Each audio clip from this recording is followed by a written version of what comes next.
Hey everybody, welcome back to another episode of FN's Story. I'm joined alongside a very multi-talented and handsome man that's sitting next to me on the computer screen, not actually. Mikkel, what's I going on, man? wish. Hi, I'm good. Thank you so much for having me. Like I've been seeing these podcasts for the previous like bunch of weeks, and it's just like all those cool like what's it called characters, persons involved in the scene you're having here. So I'm really blessed to be a part of it. Yeah, I'm happy to have you on here. You're a very interesting person. I've gotten the opportunity to work with you in the past and hopefully become friends. And, now we get to chat about what you do. Oh, okay. That's how this is Oh, going to start. Good that's gonna luck. be a short interview. Yep. But no, I mean, I know what you do, even though I probably couldn't fully explain it. But you have like 3 jobs. Do you mind kind of just quickly going over everything that you do within the space? Yeah. So currently I am working as the head of Fortnite for Galaxy Racer.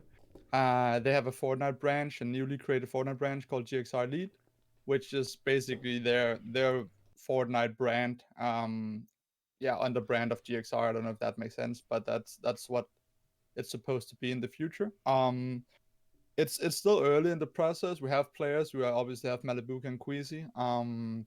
But I think there is a lot of internal work going on right now, trying to build up the infrastructure around the team and get that going. But it's looking good, and good things are happening very soon, hopefully. Can I So stop you that's real quick? Right. yeah. Um, how does that work? Because Queasy and Malibuca live in one place. You live in another place. GXR is Yeah. headquartered out of another place. Like, how does that all work for you trying to build out the infrastructure? So GXR comes out of Dubai, basically. That's where the headquarters are, but it's a global operation. They have like headquarters or like offices around the planet. So they've recently launched an NA department, Galaxy Racer NA. They have in Asia as well. I also think they have somewhere either in not sorry, Middle East, Africa. I think so. They have like small offices around the place, so it's not just like about the Middle Eastern part of the company. It's just like a big global business. They have like 200 players attached. When I say players, it's also including content creators and stuff, Gotcha. and staff all over the place. So really, I feel like a lot of the people working with GXR are used to this working abroad or remote kind of approach to things, and that really helps because I mean, sure, I don't walk in physically to an office every day because right now I'm in my actual office, so that's where I work from. But now it's working quite fine actually. I mean, I'm a social person, so some days I could miss some human interaction, but then again, I live with my girlfriend. I see some friends every now and then. I hang out with on Discord a lot with my guys, so I'm covered most of the time. Okay. Yeah, that makes sense. I was just curious as far as like I you being as part of like Copenhagen Flames, I believe in the past, like that was more in person, I would assume, or at least had the opportunity to be in person. And now you're working with like a global brand, so it's pretty much fully remote until we start to get into land season coming up in a month or so. And I'm hoping that I'll get to see you at a couple of those. But uh, yeah, thank you for sharing that. And what else do you do? You got a couple of Uh other titles.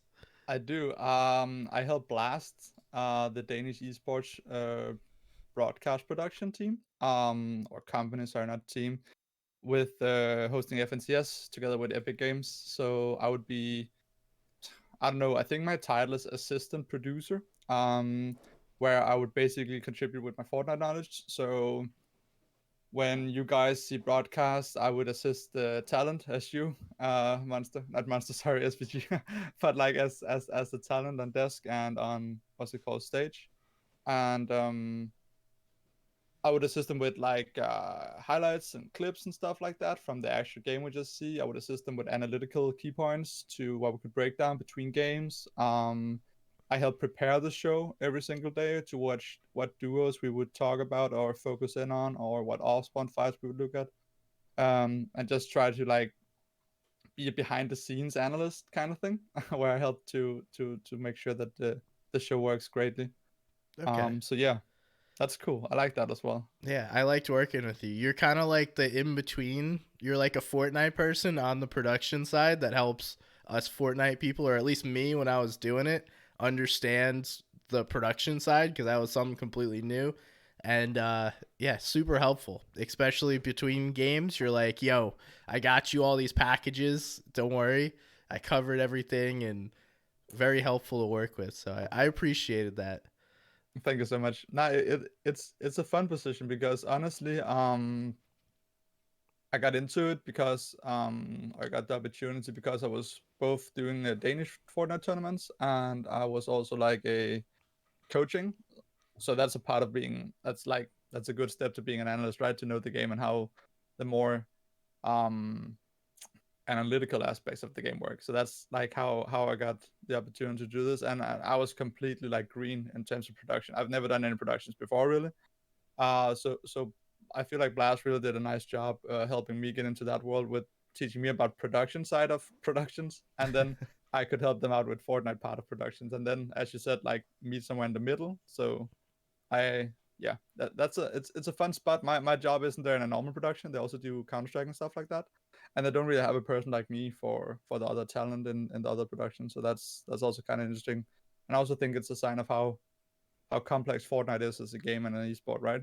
Yeah, it's so unique that you look at pretty much any other esport, it's team versus team, and it's so much simpler from like a top-down perspective because I mean, you look at Rocket League for example, you know if the ball's going in the goal, that's good, right? Or bad depending on what side you're on. But Fortnite, there's so many movements that happen and they could be non-existent towards like the story of the game, but if you don't know what's going on, you have no idea whether or not it's relevant. So it's super helpful to have someone like you being able to one learn production. I'm sure that's a super valuable tool for you and something that will be helpful along your long career. But then also from like a Fortnite side, having somebody that knows the game as opposed to trying to explain to like a production person that doesn't know Fortnite, and then you're there trying to translate from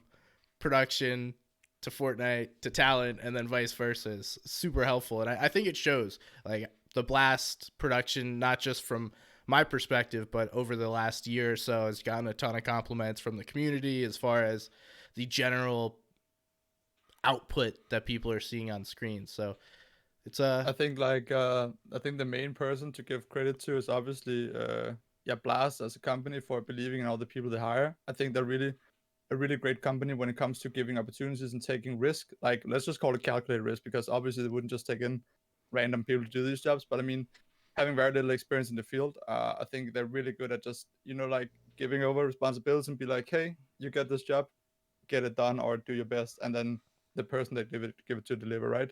And then I think Kuno, Gaming Kuno, he's done an amazing job. He's the main lead on the part of the Fortnite part of Blast, together with a few other people. But he's basically the Fortnite brain who's behind all of it. He's right now responsible for the in-game team, so that means observers and stuff. But he's so much more than that, and people don't recognize him for that, I think. But he's doing a great deal of job right there. yeah. I having you two people that not only know Fortnite, but he competed at a high level. You were a coach, now also the head of GXR Elite. So clearly, you two big brains for, as far as Fortnite goes. And then There's so many more. I don't yeah, even think people understand it. We have Boyer, for example. He's in there, right? He's a former professional. If you guys don't know Boyer, you have to go look him up. He's a true OG of the one of the scene. best clips of all time. Boyer hit. Yeah, Look up and Boyer he Deagle, and you'll appreciate it. yeah, it was a summer skirmish. I can't even remember. Oh, I don't know. But he's a great guy. And he's also a part of the production team. He is helping out with graphics and stuff. And that might sound super dull, but it's a major job because like there's so many players, so many teams, so many persons to what's it called, keep track of here. And the graphics has to be on point all the time. And Boyer, he's the man to do that. Make sure we have some cool stats, great stats for it. Obviously with support from other stat delivery guys, but Boyer, he's the main draft on that. And we also have like Saka, also a former Danish Fortnite pro, also assisting Kuno in the in-game team. Rinch, he was my assistant coach in Copenhagen Flames. He's also a part of the production. So basically, what I'm trying to say is Kuno is just gathering a lot of Fortnite strong knowledge people. We also have Kaiser in there. Like, I mean, it's just like a really strong Fortnite roster he actually collected for that production team, and I think that's what mainly works well together with obviously Blast's huge knowledge and great level of success in terms of production value. I think the cool thing is that it shows you that there's a lot more opportunity in Fortnite and gaming outside of simply playing the game. I mean, you just named 4 or 5 people. There's even more. There's more observers and people that played the game, enjoyed the game, and now have at least some kind of financial output based on playing a video game. And people don't realize that, but it's not just pro players and content creators. There's so many other jobs that come along with it. And shouts out to Blast for being able to put together that team and trust you guys to be able to do your job, and good shit for Uh, being able to do your job well. I also feel like there has to be a huge shout out to Epic Games because like they're obviously a big part of this process. Blast and Epic are working closely together, and they're also really nice to work with in terms of getting these nice productions on their what's it called on the go. And I feel it's just amazing to work with both parties in that like context. So it's nice to do both. Yeah. All right. Hell yeah. Shouts out Epic as well. All right. So we got through 2 jobs, and then you Yeah. mentioned the other one. You host a Danish Fortnite tournament. I'm not gonna try and pronounce the name because I did Come on. earlier. Now I'll let you introduce it and then tell us about what you do. Yeah, I'm hosting a Danish Fortnite tournament. We call it Elgiganten Invitational. Elgiganten is a major tech supplier chain in Denmark. Actually in the Scandinavian region. They just have a little bit twisted names, but it's the same store and it's in Finland, Denmark, Sweden, might also be Norway, I think. But basically just in Scandinavia. And they support that tournament. It's I think it's a big deal that they do that in terms of it's really nice that they want to support it. My job there is obviously to make sure that the event can be hosted every Tuesday when we do it. Or when I say every Tuesday, we host 6 events per season when we do it. So 6 Tuesdays in each season. With a prize pool of I think it's hang on, let me just like translate that number. 20 While you do that, Eggigantian, Elgiganten, El Giganten. Elgiganten. Boom, there it Yeah. is. After you said it Uh like 3 times. exactly. But we have like almost 2.7k US dollars every Tuesday. Wow. Um, I think that's a really nice pool, prize pool in terms of it being a third-party tournament, and also in terms of it being a Danish tournament. Um, it's not exclusively only for Danes anymore. It used to be like that the first 2 seasons, I think, um, where you had to have one Danish person in your team for you in order to be eligible to compete. But the truth is, I think everyone can feel that the entire scene got a hit in terms of how many players are both joining and leaving the players. And currently, there's been like the last few seasons, there's been more leaving the scene than actually joining the scene. So when I say that, I mean in terms of highly competitive levels, right? We have a lot Right. of pros quitting and stuff. So we had to, not had to, but we decided to open up the tournament for some international spots as well. I think that's a really nice thing to do. It's still the majority of the players who are Danish. I think the most beautiful part about the tournament is that we can give some spotlight to the Danish community. We have these talent spots. So we have like 5 dedicated spots for talented players in Denmark. You don't have to be on the PR page to actually gain one of these spots. And I think that's really nice for them to get a chance there as well. But yeah, that event goes on. So I'm basically the main admin or whatever it's called in that, making sure we get players in, have a full lobby every Tuesday. Then I'll obviously have a team around me to assist with that. Then I host it myself, so I'm on broadcast. What's it called? Being I don't know what it's not called a caster. It's not an I do everything. I cast it, I analyze it, and then I have a guest with me every time. That's super nice to have some of the boys in. We have like all different kind of Danish former players and pros and community figures, and that's really cool as well. Okay, cool. So you're the guy that do you pick the invites too? So if someone's trying to bribe you, just, what's your PayPal so someone can Yeah, get yeah, an yeah. invite And to my one of those? PayPal will be in the description below. So nah, but how it works is actually like we have so we have like hang on, it depends if it's trio or duos, but let's just go with the duos. So we'd have 48 spots. The reason why we only have 48 spots is because we have to have room for the observers in the game. So that's cool. We have 3 observer accounts, which makes us have I think, and this is gonna be super like what's it called? Uh, Edgy to say, I think, but we might have some of the highest third-party production value out there. Uh-oh. Um, in terms of competitive events, I think we're doing a great job producing that event. We have a great production from Copenhagen Flames End. He's called the Polish Dane guy who runs it. He's doing amazing with that. And then we have a lot of observers who are also doing blast observing, so it's like high quality observers as well. Um, so yeah, it's a really good production value team we have there. We have 48 spots for the tournament. Then we have 2 guest spots. Guest spots is basically just we can pick personalities we want to attend. So regardless of their rank or their earnings or whatever, what's it called? Measure we would measure them on. We can bring them in. A lot of the spots are going to content creators often. So that's their spot kind of. Then we have talent spots, which would be I think it's 5 to 6 spots per season, and that's rotational. So basically, every new week there would be some new talents, but if you end up between the 2 best talent teams, you would get to stay another week.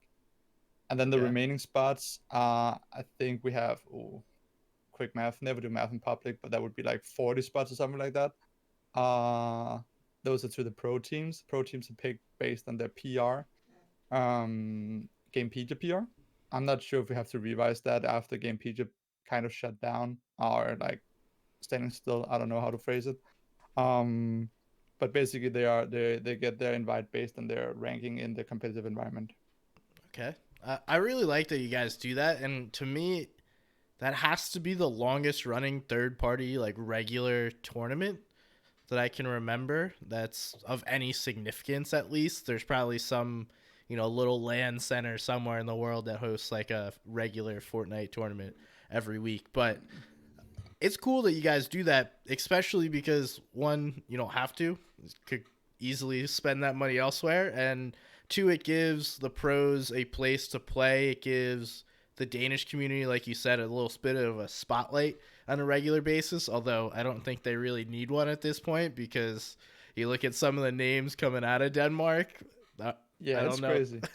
they need that, but yeah, I appreciate that, and I wish more companies would be willing to do that. But do you think that's specifically because of El Giganten, or that's like a piece of the Danish community that, or even Danish government that's making that be supportive? Like, why has this been so successful, I guess? Mm, so basically, I think the main credit here has to go to El Giganten for supporting us financially. Obviously, it's a lot of money to throw away, not throw away, give away every Tuesday. Um, and El Giganten has always been a super nice sponsor when it comes to assisting with both the teams. They're the main sponsor of Copenhagen Flames, so that's obviously how we got in touch with them. But they are also very supportive, or not even very, extremely supportive towards the Danish community in esports. Obviously, it's because a lot of the customers are within esport as they're a tech giant, but I think they're really nice when it comes to supporting the esports scene because they have not only what's it called Fortnite, they used to do a lot of CS:GO as well. They also have Rocket League, and they also have our Fortnite tournament. So they don't just do Fortnite. They do a lot of things, and they're also really well represented at different LAN parties. Like they're one of the main sponsors of DreamHack in Sweden, actually, because they're in Scandinavia. They would also often be at smaller Danish LAN parties. We've just had one recently. I think it's called NPF. I didn't go myself. But yeah, they're really well represented among Danish like esports scenes. I think that's really nice for of them to be that, and it has to help their brand in some degree. Oh, 100%. And you wouldn't just keep doing it, right? They're clearly getting some value back in return because companies just don't burn money like that.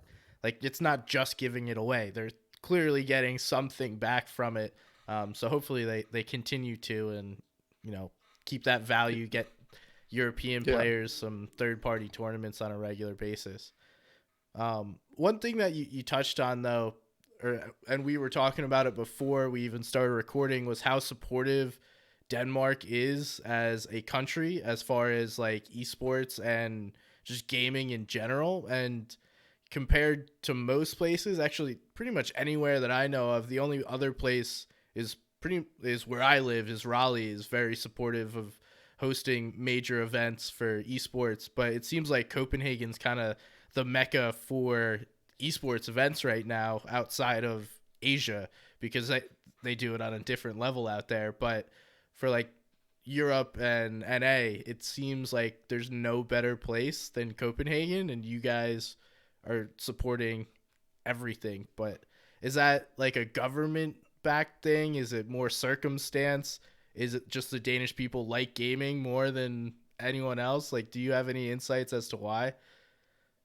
Um, I do not have the definite answer for you, but I think I have a few like clues on what's the reasoning behind it. I think first of all, Denmark is a very not very esport friendly community.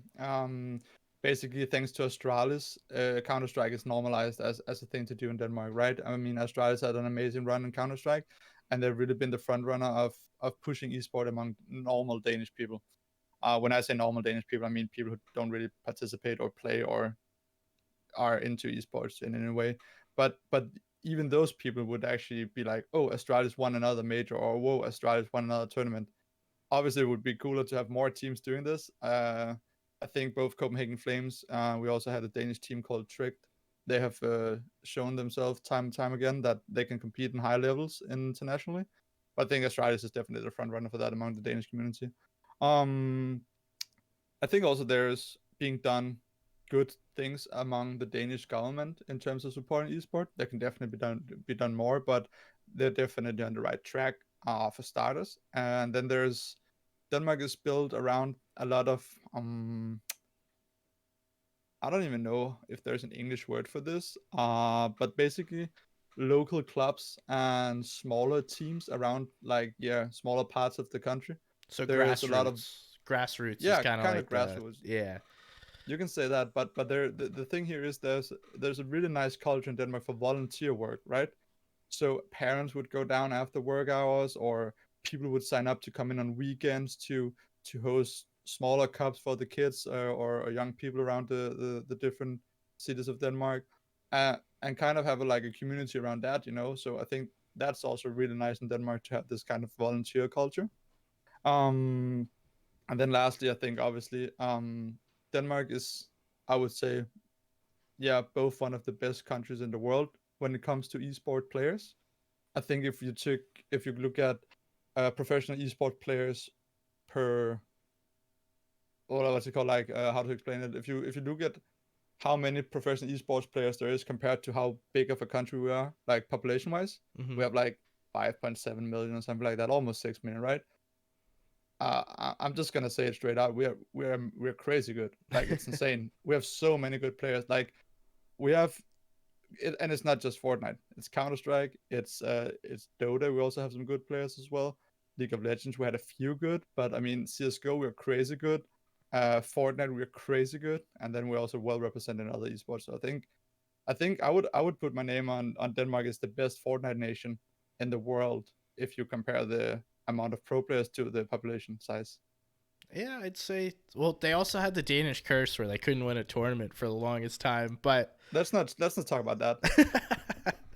that one doesn't count when we're talking about Oh, who's the that was best. so sad. We had in 2021, we had 10 or 11 different Danish people coming in on second in FNCS. That's crazy, man. That's straight up crazy. But Yeah. yeah, no one Danish has ever won the FNCS Well, yet.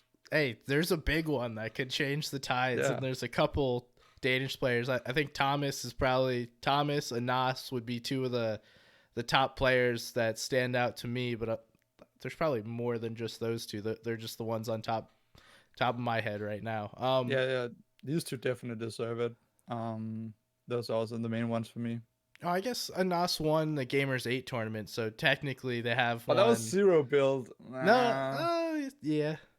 Wait, Yeah, no, they won because the actual one, didn't they? No, no, No, no, no, no, no, no. no. That Never was my mind. guy, Malibuga Yeah. Epic Whale. Okay, getting them all mixed up. But It's going fine. back to Denmark, it's very interesting to see like this culmination. I know obviously you don't you're not the government understanding everything, but that speculation as to why it works and why Danish players are just generally more accepted, or gaming is more accepted as like a thing in Denmark. I know up until recently, it was probably like the beginning of Fortnite, that gaming in the US was kind of still seen as like a nerdy thing. And I'm sure there's still a lot of people that are like, dude, stop But the US hasn't really been that successful in Counter-Strike, have they? in anything, bro. Like, Oh, okay. there's, we just got, NA just got knocked out of League of Legends. Yeah, Like, so I think 100 Thieves was the last one, and I'm pretty sure their roster doesn't have a full North American or even US based roster. So, yeah, NA does not have the best record when it comes to. Well, I guess we won World Cup, so we'll take that one. But outside of that, it's not been the best as far as like winning teams and things. Call of Duty is a little different because I feel like that's pretty much purely a US based thing, at least recently. yeah, Um, I've never heard of anyone playing Call of Duty really. Like not competitively. Obviously, I know people who play it, but yeah. yeah.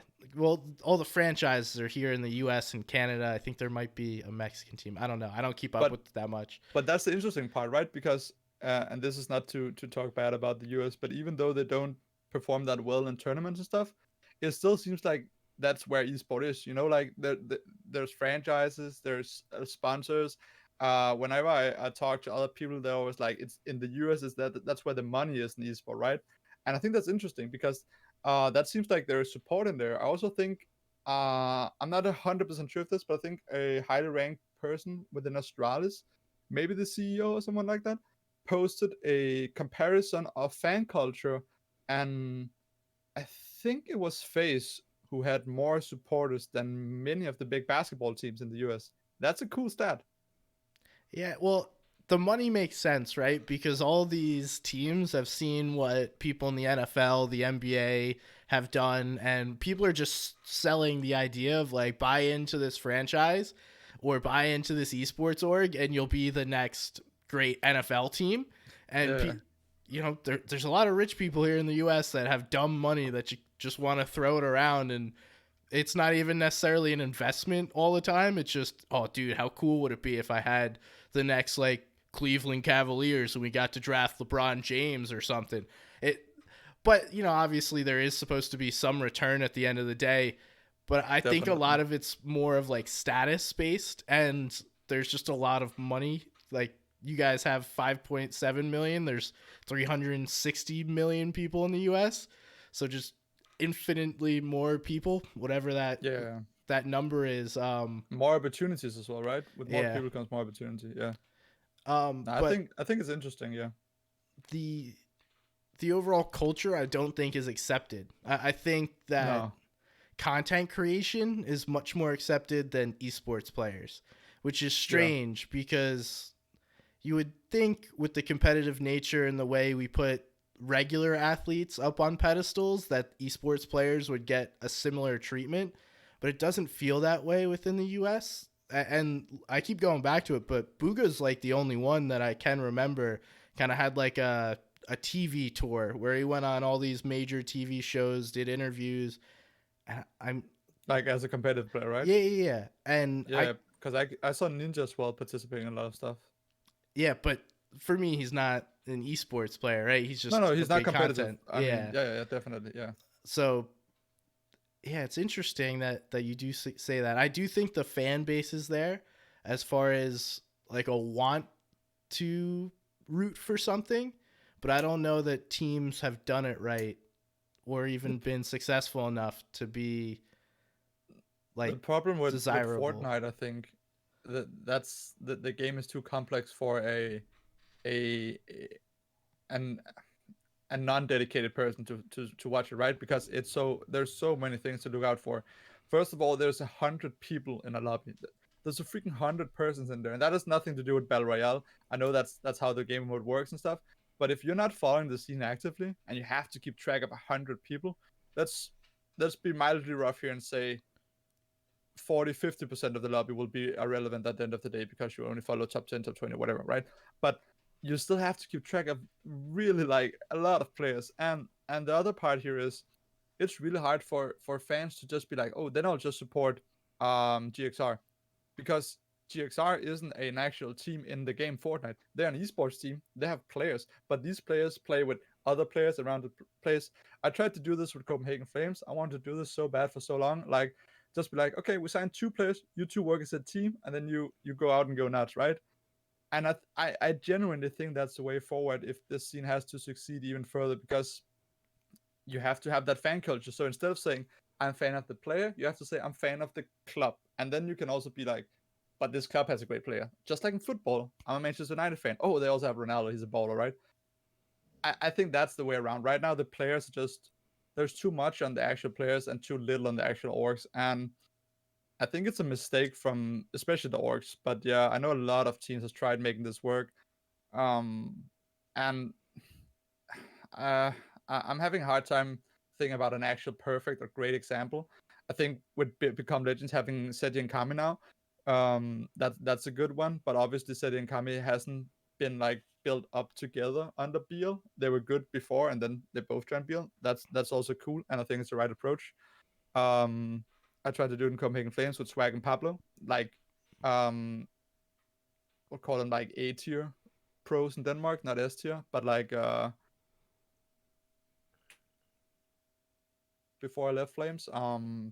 They qualified to FNCS invitation with an eighth spot in last FNCS, and I would kind of also call that success in terms of their competitive level. But I mean, I think it's tough to make it work. It is really. Yeah, and when I worked for Elite Esports, there was a time where we debated doing that, and it almost seems, as far as a new organization, if you're not established and like trying to solidify your name, it almost seems to hinder an org to have everyone, like, say you're only signing 3 players and you sign a trio and they don't perform, well then you just wasted all of that money on that trio and they didn't really do much. So like a good But that's example. the issue, right? Because they might not perform. Players will never perform 100% all the time. That's just how human works, right? Um, but then if you commit to that decision of signing a trio or duo, whatever team, then your job is to make it work. So if they don't perform, why don't they perform? And a lot of Fortnite players, they just give up. They'd be like, oh, I don't work with this guy. Fine, I'll just find a new duo. And I think that's the issue, because orgs are not committing to making it work. They'll just be like, play together, or we'll just find someone new. Well, and I think that's what the problem was. After one season, they're like, "Ooh, let's go play with somebody else now." And then Yeah. it was no longer all 3 playing together. It was 3 players on 3 different trios. And I'm trying to think. The BL example that you gave is probably the best one. Clicks and Day, when they were both on NRG, I mean, as far as like content creation, they were good, but in game they were not that good. As based on what we've seen from Clicks now, I should say, right? They were a pretty good duo, but I do think those two didn't play well together as far as clashing play styles. And then I don't. Is there any other team that is Epic Whale and Reet on TSM? No. Uh, Yes, Epic Whale is. I'm not 100% sure about Reed, actually. I can't remember. Hang on, he let me just used to check. be. Reed. I can't remember. He is. Yeah. Yeah. But I mean, then again, I feel like that's great. And but the thing is, how much what's it called does the team support them, right? Because I mean, for example, I know for a fact that Beal is working with Bloodex, and I think that's amazing to have him help out Seti and Kami and these guys, and that's the right way to do it. But I mean, for example, with the Epic Whale and stuff, do they have a coach? I don't know if there's anything, or like a performance coach doesn't even have to be a thing. I know TSM is a great org, a great team, but sometimes I feel like teams go into Fortnite just to be represented instead of actually caring for the esport. So I mean, it would make great sense for a business like TSM to just be represented in Fortnite, because there's a huge audience there, and there's like a very unique and specific audience in terms of young kids or young adults or whatever you want to call it, teenagers. Um, so it makes sense for esports team to be represented in the esports. But if they care about the esport enough to actually push resources in to make them perform, I'm not so sure every single team will. Beal is doing that, and I think it works great for them. But I think they're also a very unique example.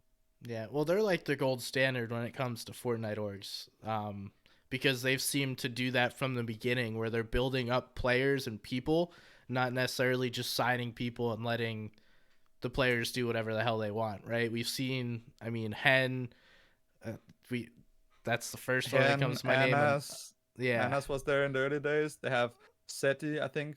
Seti is basically, yeah, I think his combination with Beal, he's just like a Polish, yeah, god tier icon for gamers in general. He's big in Poland, like both on streams and YouTube, and also obviously competitive Fortnite.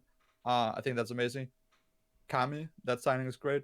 Rifler was a great guy. I I don't know anything about this, but I would assume that they were starting to aim a little bit higher, and Rifler has been performing a little bit off, so that's why they let him go. I would assume.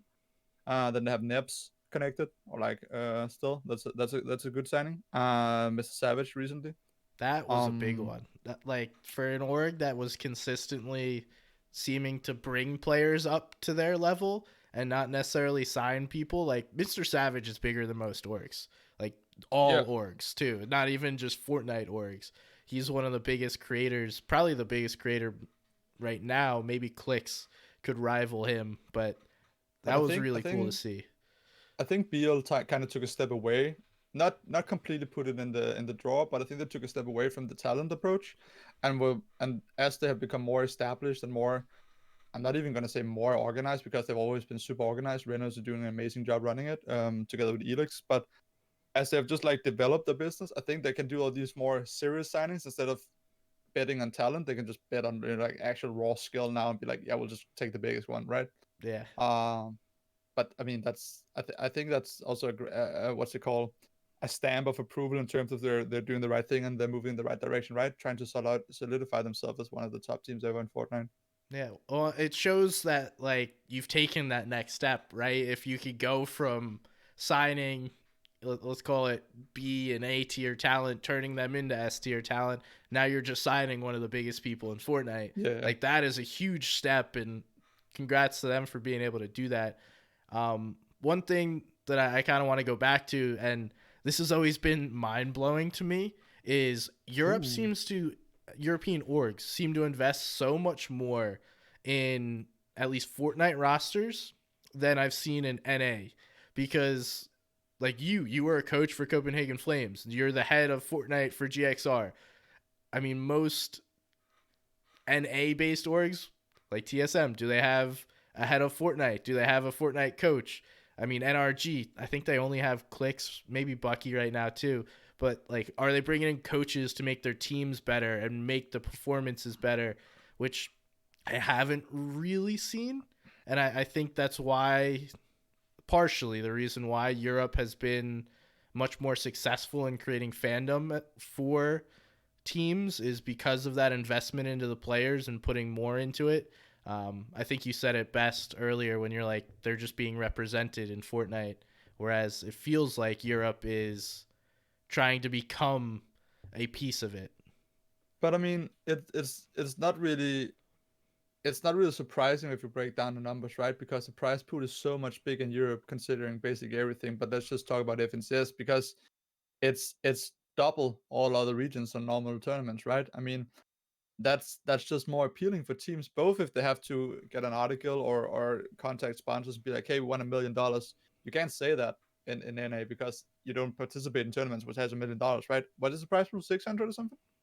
Yeah, I want like 700? 625 or something. Yeah, something like that. Yeah, But the numbers are just big in Europe, right? I mean, obviously the salaries follow that number as well, but the bigger the numbers go, the more interesting it is to watch. I mean, that's also YouTube videos. You don't watch a YouTube video where he says, I'm giving away $1 to random people in the street," but when Mr. Beast posts, he'll give away $100,000 in the street. People will be like, "I have to fucking watch that," right? So, I mean, the bigger the numbers, the more attention, right? So, I think that's one of the things to make sure that, or not make sure, but help EU be the most successful. I also think Europe, especially the northern part of Europe, is very modernized and have access to great internet connections, computer setups, and stuff like that, than various other regions. I also think that's why there's more attendees in Europe. In Denmark especially, I think one of the reasons why we're so good with esports is because um I don't know, there is some Danish terms for this, but I don't think they translate well into English. But basically, you can look at the average income of families and be like what they have access to. And in Denmark, it's somewhat higher compared to the rest of the world, which makes parents able to buy PlayStation for the kids more likely, or computers for the kids, or laptops for the kids, so the kids actually can start gaming in a somewhat young age. Where in many other countries, probably, kids would have to maybe work their way up and earn their own money in order to buy a PlayStation or whatever. So Denmark would often have 5, 10 years more of practice before other players enter the scene and start playing. I Interesting. got my first computer when I was 6, when I started elementary school. My dad was like, Mikkel, the computer is the future of the world. You just have to learn to use it. So here's your first computer. And that was just when I had my computer, right? I had one ever since. Wow. Okay. Yeah, I don't think I even got a cell phone until I was probably 12, 14. So, yeah, Yeah. you had like an 8 year head start on me. And then another thing with the Danish community, we offer tuition or like actual money to go to school, so you get paid to attend universities and stuff. So there's like this safety net of economy in Denmark, which a lot of countries doesn't have out there. So it's it's really hard to be screwed in Denmark in terms of like being broke and stuff like that, because there are all these like kind of safety processes which will take place in the Danish what's it called, like infrastructure. So I think in general Denmark is overall, if you add all these kind of like small bits together, I think it makes great sense that Denmark is a highly functioning esports country. Does make But a yeah, lot of sense. Yeah, I mean, if you think of the US, it's going to cost you minimum like $50,000 to go to school, yeah, maybe Denmark over a is free hundred all the thousand. way. And yeah, and you just said they pay you to do it too. Yeah, universities, and when you're above 18, you can get it. Both if you're staying home with your parents, but then you'll get less, or if you stay out or moved out on your own, then you get more. And you can get it from your 18 and above. And every single every single public university and high school and elementary school would be free. You can attend private stuff and then you have to pay, obviously, but the public stuff is really great in Denmark. I don't All right. think there is private universities. No, I don't think so. Interesting. There is in the U.S. and they cost way too much money. Yeah, yeah, I Um, could imagine. Now I want to make a shift, and as far as you can, like I don't want you to get in trouble for sharing things, but as far as you can for GXR Elite, like what are the plans for Fortnite and the team? Is there anything that you can share moving forward, like what you guys? Because right now it's just Queasy and Malabuka, right? I don't like you saying just. I think those two are really, really big Okay, names. yeah, yeah, yeah. Well, I And take that I back. mean, They're two of the best players in the region. It's not just those two, but there are two players on your roster. I wanted to make sure there's not a third competitive player or something that I was missing. let's just call it two active players, right? Because we also have Teague signed, but he's obviously taking a bit of a period off here. Hasn't been um, performing good enough for himself, so he's trying to like kind of take a step back now and reconsider things. But we don't consider him active right now. But yeah, two active players on the EU region, and then we also have Soriano on the Middle Eastern region. But I mean, the goal obviously is to be globally active in terms of players from different regions as well. Hopefully that'll happen somewhat soon.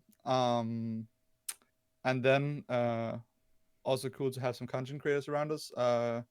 We uh, we have Mama Benji, Anna Fishy right now, and then we also have Willy Aubameyang.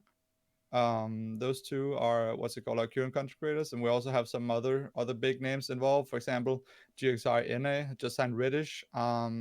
She is officially with the GXR NA, but I mean, we'd love to use her and involve her in all the Fortnite related stuff because she's an amazing content creator as well. So good stuff. Hopefully coming somewhat soon. But yeah, I think right now the the processes of getting the internal parts ready for all these kind of things are still about to happen. But yeah, we have names in play, and we have different candidates up for grab. So hopefully we can do something cool soon. Nice, nice. So you're gonna sign a player in every region, is what you just told me. Nice. I like that. I mean, I'm not sure, but I mean, I'm definitely gonna sign more than just you. Okay, nice, nice. Now for Yeah. prep for, you used to be a coach. Do you still do any coaching? Do you work with Malabuka and Queasy at all? Nah, I retired as a coach.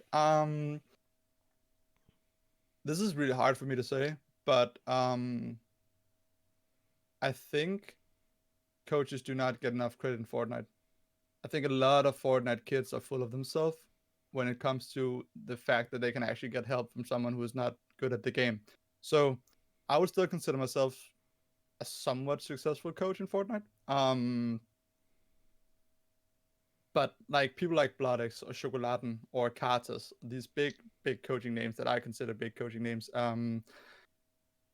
I think they get the recognition they deserve because they're really well they're doing the job good. They're what's it called, well liked. Blodex is a bit loud on Twitter sometimes, but he's an old man, so he can't really help that. But I mean they're doing their a job amazing, right? But I that's also close to being the only coaching names I can mention. Maybe Captor. Yeah, like those are just names on top of my head, right? And that's a handful, right? In Counter Strike and other esports, I know it's also different games and titles and stuff like that, but the coach is an essential part of the team there, right? I mean, they work so close with the players and they work harder than the players, most of them, to make sure that they perform. In Fortnite, they're all just like, nah, we don't want to listen to that old guy, or nah, I know better myself, or these kind of things. And I just don't think there was enough credit for coaches, really. The other side of the coin, however, is there's so many young people who doesn't know what they're doing in Fortnite. Like there's so many young kids who just want to be a coach, and then they say, "Oh, I'm gonna be a coach. I'm gonna help you," and they don't know what they're doing. Like they don't know the game a tiny bit. I'm sorry to all these offensive to right now, but I mean, you all have to start somewhere, and I think it's amazing. But then just you're like, do your thing, help your friends in a call. Don't start promoting yourself as a coach and be like, hey, I work with this guy and all these kind of things. Just take it slow, work hard behind the scene. The loudest people isn't always the ones who get out first, you know. So I think yeah, just take it slow. Make sure to pursue your thing. If you want to be a coach, go ahead. You can do it. It's not difficult. I've never been a professional player, but you need to do your homework. You need to watch your what's it called, your VODs. You need to make sure you understand the game and understand the game on a level that you can actually contribute to someone's gameplay with. Because sometimes it's not just being like, yeah, you need mats, and I'm like, yeah, sure I do, but I mean, what's the rotation here? All these kind of things. I mean, it's much more to it than that. So yeah, don't I don't know how to explain it better than that. I hope it makes sense. Yeah, it does. And there's a lot to unpack there. So, first of all, if you took offense to what Mikkel just said, reflect internally because he did not call anyone out. He just gave a general group of people. So, if you're doing that, look in here, not at somebody else. Secondly, I totally agree with you. And up until I feel like this year has been the most accepted coaching is, and Yep. we still only have, five, six. I'm sure there are some other like, There's probably some great coaches out there, but I yeah, mean, yeah. and they don't get the credit. And speaking to players over the past couple of months doing this podcast and just regularly doing things, like they now do understand the value of coaching after working with one, especially some of the top coaches that understand really how to get the best out of players. And I think that's one of the biggest things is a lot of players don't realize that the coach doesn't have to be better at the game than me. All they have to do is make me better. And that is like the biggest piece that I wish I could smack in every Fortnite kid's head is a coach can I have help. a good one for that. I have a good one for that. Go ahead. So people would often say like, "Are you better than me than Fortnite?" It's like that. I mean, do you think Cristiano Ronaldo's football coach is better than him than football? I mean, he can't outrun Ronaldo. Ronaldo will hit the goal or target 100 times more precise than he would. That doesn't change the fact that Ronaldo has a football coach. You know, I mean, so that's always what I've been saying to players I've been coaching who's been doubting that. or I've been in touch with a lot of what's it called? We had some junior kids teams at Copenhagen Flames with young Fortnite players. They would also be like, "Yeah, I have more arena points than you." I'd be like, "Yeah, I'm still better at the game." I mean, these kind of parameters, right? So yeah, I Yeah. think that's a nice analogy to use. Yeah, and I'm not gonna call anyone out, but there was somebody that I was speaking to back when I was on Elite, and we were trying to offer basically a free coach. We wound up bringing in Captor right before I left, and I was told by a player, "No, I don't need a coach. I'm the best." Yeah. And they don't know more than me. There's no reason I need to work with a coach. I'm like, Yep. okay, well, that's fine, but you will no longer get that opportunity because it didn't fit the system, right? If you don't want to bring in, if you're a player and you don't want to work with someone to get better, then what does that tell me about you as a player? And I do hope that coaches, I feel like we say this every year, that I hope they get more recognition. And it's just been like a slow and steady, okay, now there's one more coach in the scene this year. And next year there'll be one more coach. But it's also hard. I feel like coaches walk a fine line of being too, what's That you also see like a lot of coaches who don't only do coaching because it's not enough for them, right? So they would be yeah. like managing as well. Bloodex, he calls himself a mentor, so he wouldn't he actually hates when people call him coach. He'll probably slide into my DMs or something like that after this. But I mean, but he's a mentor. I mean, I think Papi is also a coach. He's not an in-game coach. He's a performance coach, which is crucial for game performance as well, obviously. But I mean, he would also do content on the side. So I mean, coaches are not like a single position right now. I don't think the state of Fortnite has that to offer yet.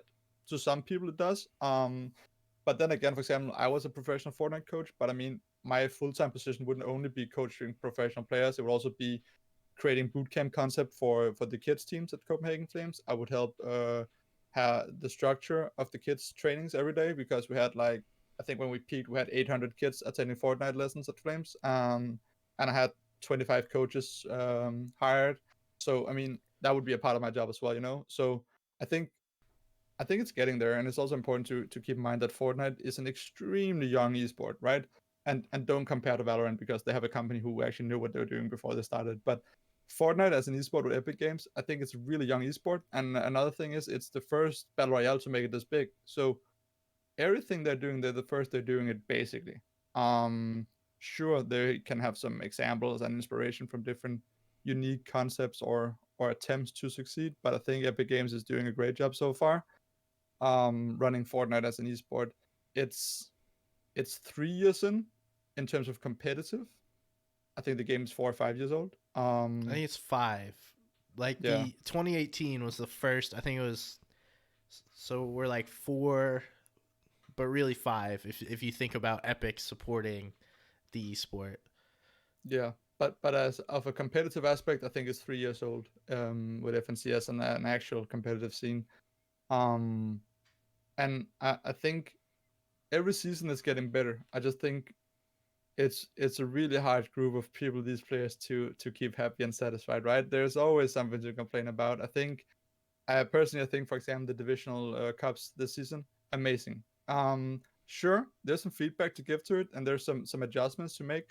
But taking that step, I think it's great. I think it's really really nice to actually keep them active throughout the week like that, and to kind of divide it up into more specific tier levels instead of just being like meaningless arena rings, right?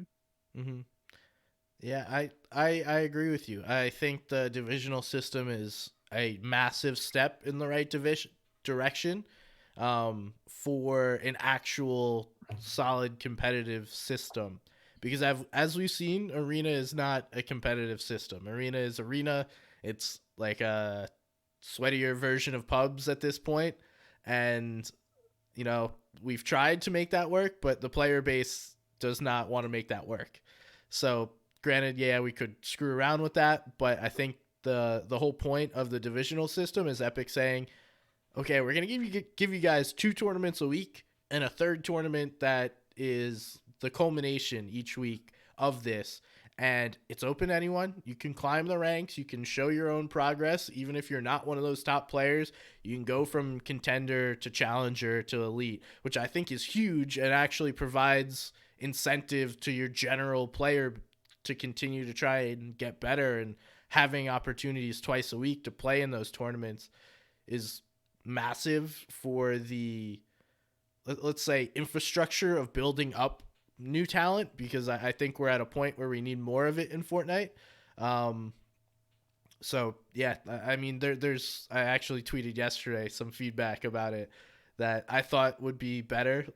We need Yeah, some kind of like ultimate culmination in the end of this, as far as where this leads, right? Because right now it just seems like more players get into each rank each week, and then it just, I think it would be cool. Like the first place gets like an FNCS spot or something like that. You know, like so you actually have something to fight for. Um, in terms of just be like, hey, I won this weekly event. You know, it makes it more glorious. And then I also would like to see some termination. So yeah, the button X amount of teams would be like, sorry guys, you're skipping out or you're going down to challenger or whatever. You know, so people actually have something to fight for. Create some incentive. What's it called? incentive, yeah. Incentive, yeah, to actually perform and take it seriously. And there's actually something for them to lose when they're playing, because right now, if you have a bad day, you can just be like, nah, I'm not gonna play anymore. Just be like skipping the last few games, and then basically just like be grieving the rest of the lobby in terms of queue times and stuff like that. So I mean, they have to do something for that. I think there has to be something there. Yeah. And I think the other two things that I said were the in-game leaderboard, because I know players love bragging rights.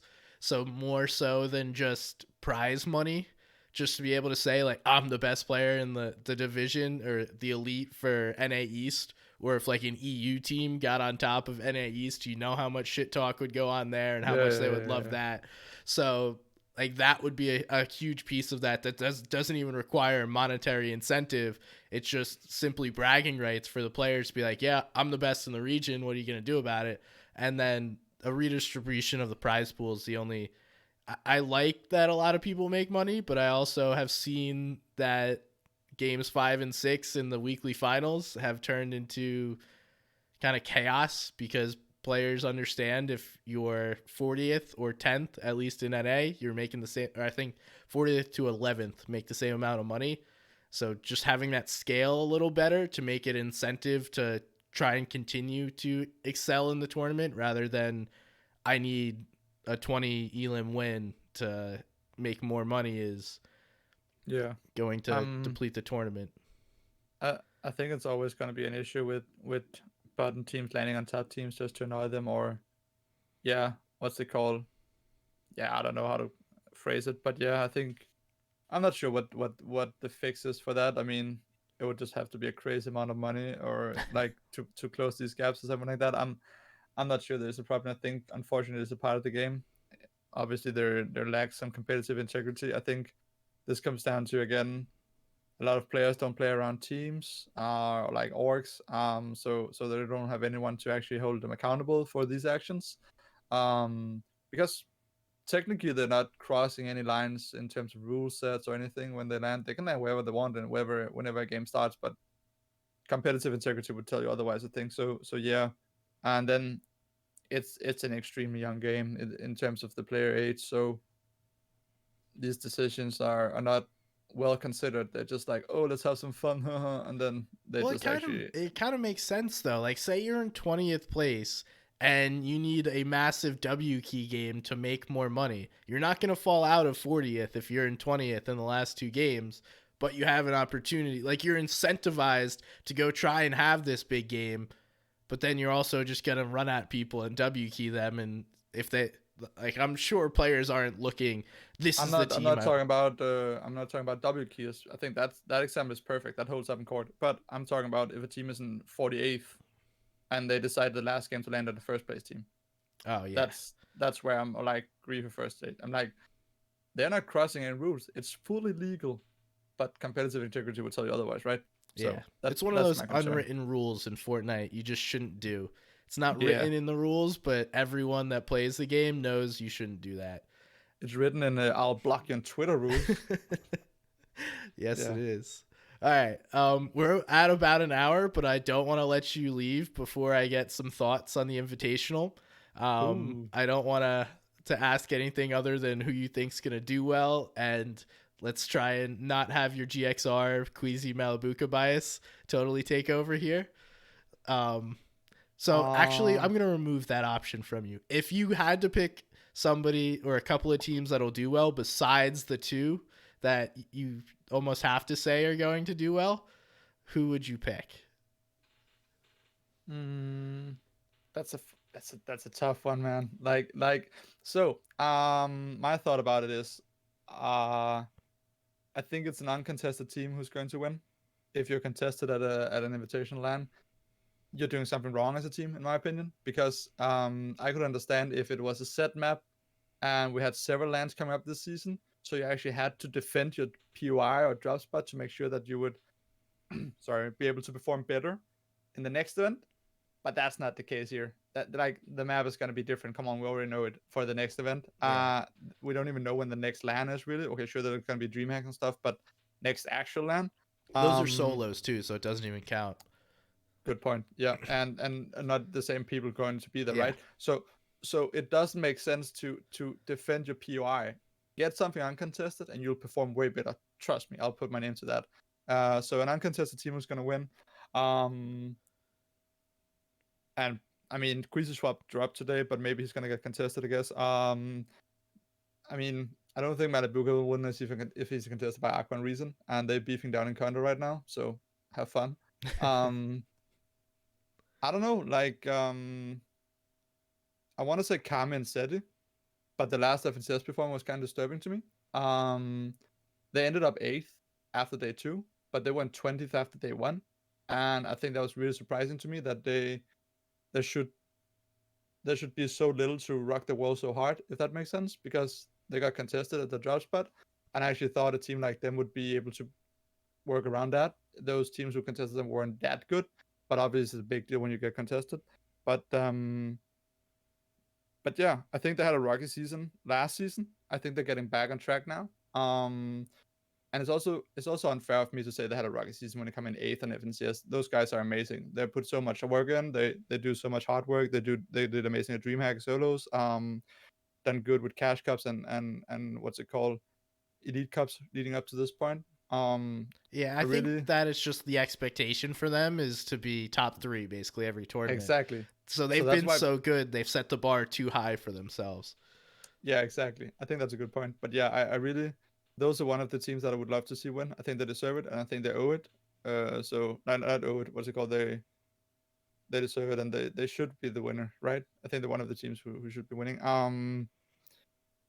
Ping and Anas, they could win if they were uncontested, but they're not. They're doing Clicks and Duke, and I don't think anyone will leave there because again, they want to defend the PY, but that's stupid at this event. I think so. Have fun down there, dying every second game. Um, Tyson and Chapix landing command cabin, and so is Thomas and Trippon. But they are fighting against an NA team.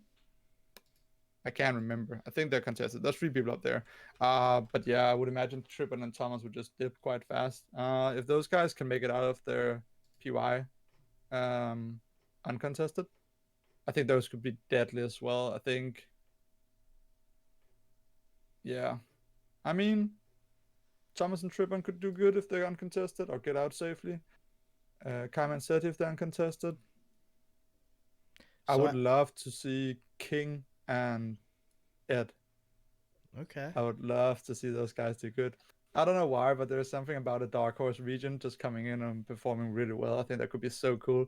And I also think it would be good for the game actually I to agree. not just have EU or NA performing well, NA East more specifically. Sorry, West. But I think it would be cool to have Ed and King do really well. Wait, is it Ed and King? It's Ed and King, It right? is, yeah. Yeah. Did I say C before? No, I don't think so. Okay, cool. Ed and King, yeah. I think, and even though it's a new duo, like they haven't played FNCS together and stuff, I still think they can rock their lobby somewhat hard. I expect at least the top 10 from these two. Okay. Ooh.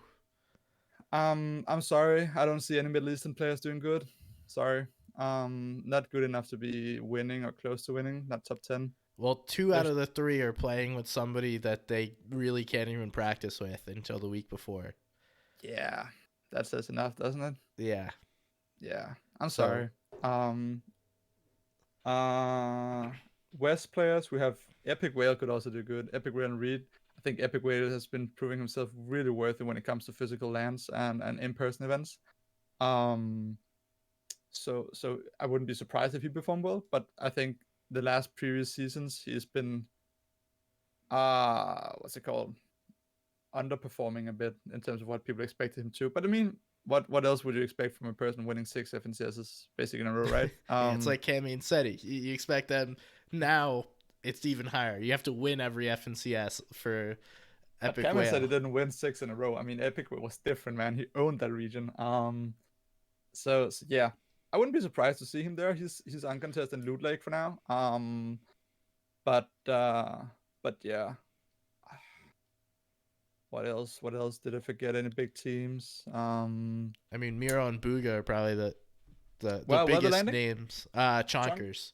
Yeah, still Chunkers. Okay. I think those guys could also. I think they could do it, but I don't think they will. But they could definitely come top 10 quite easily. I think. But I don't think they're gonna take it all home.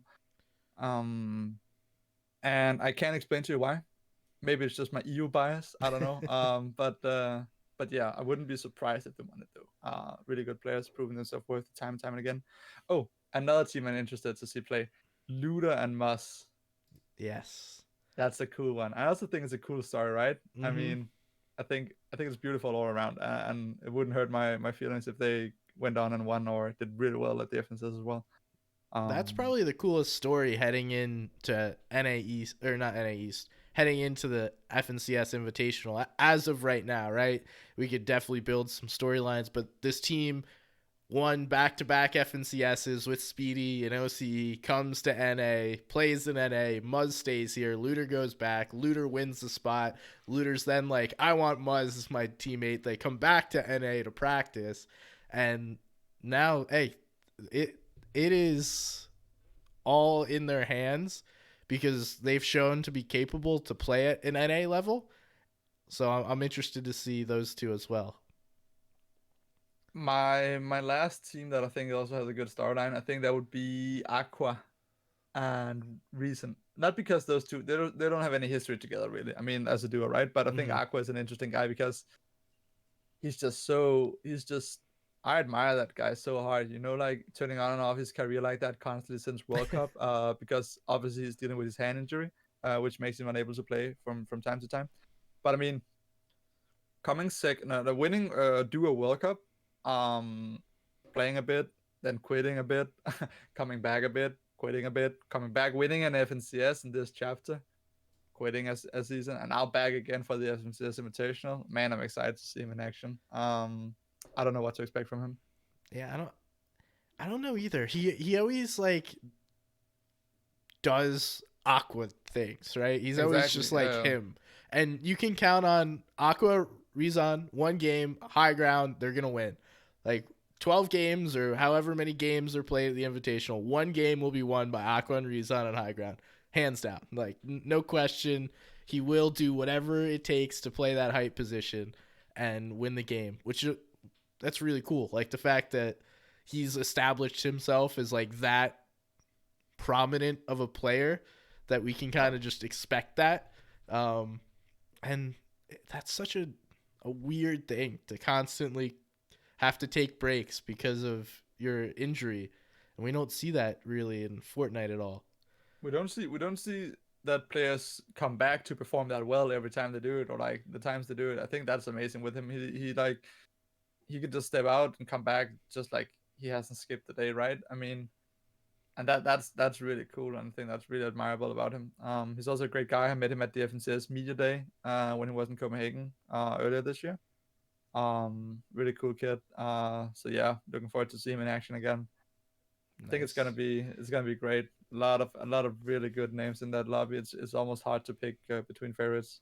Oh yeah, this is the best talent we've had in a single lobby since World Cup, and Yep. I'd argue this is probably 3x more talented than World Cup because we're 3 years later. Multiple times more talented. It's insane. Like there's so much more to the game now. Yeah, it'll be fun. I'm really interested. Are you going? I will be there Sunday, and I live in Raleigh, so I'll be around for the weekend. Ah, nice. Saturday I have a wedding, so I just saw the dates or the times got posted. It was two Well, that's thirty. too bad for that wedding, huh? I'm already missing something on Friday to hang around. Well, that's too bad for that event on Friday, huh? Yeah, it It's is the what it is. FNCS Invitational SPG. Come on. Hey, bro, I have commitments. I have to do these things. The boring adult life games. But Nice, there's one cool. other team I've really enjoyed watching, which was Runa and Pipo Clip. They're like I Oh, shouldn't Asian say, team? yeah, they're not like the best team out of Asia. They are the best team out of Asia. I think they were Is that the guy called Walltaker? wall taker. I don't think Runan so. and Walltaker? Aren't those the duo? Maybe if you change, I don't keep up with their in-game names. That's fine. Keep talking. Sorry, I interrupted. But they seem to play like a very. They remind me of Benji and Savage, where it seems like both players just kind of play off each other at all times, understanding what your teammate's gonna do without even having to speak it. And I don't know that there's as many duos in this lobby that have that chemistry together and the flexibility to play anything at any time. So just I would recommend you go watch a game or two of theirs because it's an interesting play style where it doesn't seem like there's one IGL. I want to say Peepo Clip is the IGL, but then they kind of just interchange who does what at all times during a game. I think I think people, what do you call him? Peepo Clip? People clip? Oh, I've written his name down as Walltaker, but I'm not sure if I'm confusing people now. But yeah, Runa and Walltaker, yeah. Um, I saw a lot of Coach Harry VOD reviews on those guys. He did a lot of, not a lot. He did some digging about them. Also saw, I saw your what's it called, daily duo stuff. Here the last couple of days. I saw the was it the, you did a Brazilian one? Was it King and Ed? It was I've done every region, but yes, King and Ed was Ah, recent. yeah, I saw that was landing up at the base. And then you also did Reason and Aqua here the other day. Yeah, that was Um, yesterday. I got to figure out yeah. one for today. I didn't record one last night because I was feeling like shit. Oh God, skipping out on duos, huh? Yeah, well, it'll happen. It's happening today. It's just gonna be a little late. It's beautiful. I love it. Let's go. Remember to watch it, guys. Thank you. Oh man, but yeah, I mean it'll be awesome. I think Fortnite is long overdue for something like this, and the community seems to love these kind of events. So I'm hoping this brings a love back to the game for a lot of people, Yep. especially the top players, because it seems like that fire inside of them dwindles at times. And these in-person events where they get to meet all the people that they're competing against and just understand it's more than staring at a screen clicking buttons, I think makes it a lot more real and makes people more motivated to play. So that's what I'm really hoping for this event, regardless of who wins. Yeah, it's. I think it's not I mean, obviously it's a competition. There's a lot of not a lot of people, a lot of money on stakes and what it's called. But as you say, I think it's just about getting out there. Get it out, get it tested. I think Epic Games has a lot of experience to do here. Um, and then we'll see what happens. I think it's gonna be great no matter what.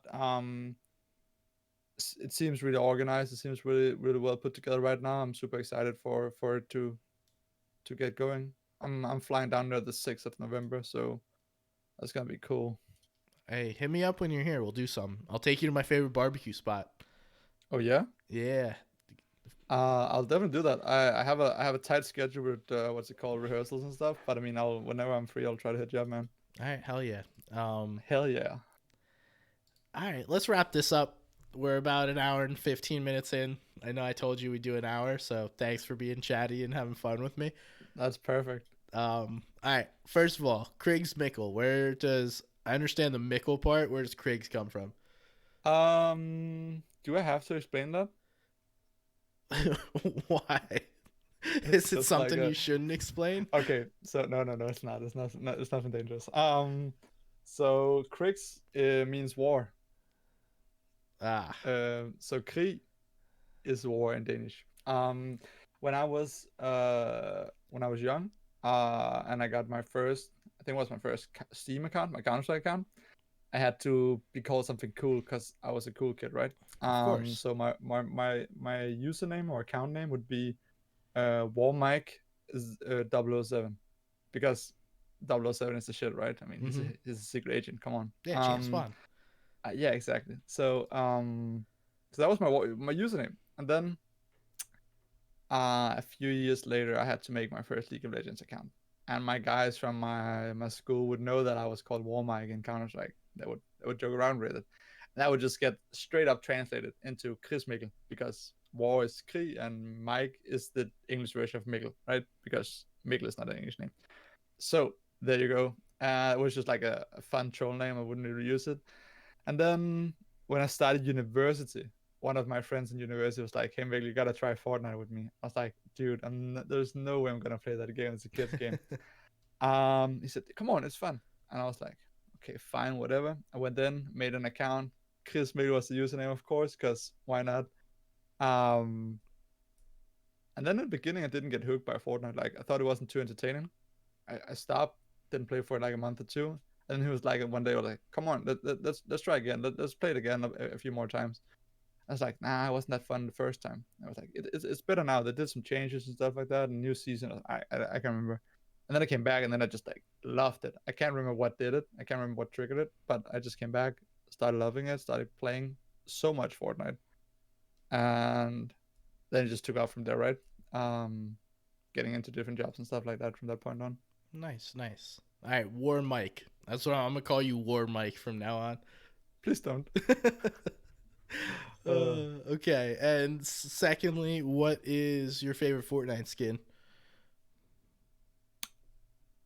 From of all the people I've met in the Fortnite scene, I've always been told I have horrible taste in Fortnite skins. Um, but I really like the standard aura. The Aura skin? Um, Okay. is a really basic one, right? And people are gonna roast me with this, but Wave Breaker. Wave You have to Breaker. Google it. Yeah, yeah, it's a good one. It's a blue kind of skin, Oh, like a okay. female Yeah, body yeah, yeah. version. I've seen people Um, rock that. Yeah, I like that. I think it's cool. But those are my two like favorite skins, and I have some other that I use from time to time. But I think those are cool. Okay. And final question for you. Appreciate you being here. Where can people find you? What are you gonna be up to? Give yourself a shout out. So yeah, for English international content, just follow my Twitter if you want to, of course. It's just at KrigsMikkel. Um, I used to do YouTube. I don't do that anymore. I did it when I was coaching. I rarely stream, so basically Twitter is my main platform right now. I Okay. make sure to give GXR Elite a follow on Twitter as well. Some cool stuff will come in the future, hopefully, All right. very soon. I'm gonna hold you to that. You're gonna be Yep, signing me to GXR Elite, become the top Fortnite player with your coaching, and yeah, take over the world. I would love that. SVG as a player, that's the best one ever. Yeah, no, don't do that. That's a terrible idea. But thank you so much, Mikkel, for coming on. I really appreciate speaking with you, and thank you for your time, man. No problem. Thank you for having me. Of course, of course. Thank you to everyone at home for listening, watching, however you consume this podcast. Maybe you read it. I don't know how you would, but maybe you do. If you have anything you need to send to me, comments, complaints, compliments, No complaints, please. Only compliments. yeah, I get a couple every once in a while. Send me a DM at somebody's gun on Twitter. It's right below my name or my picture if you're watching on YouTube. If you're on Spotify or something, good luck. Just go on Twitter, type it in. But thank you guys. I'll see you next time. Peace.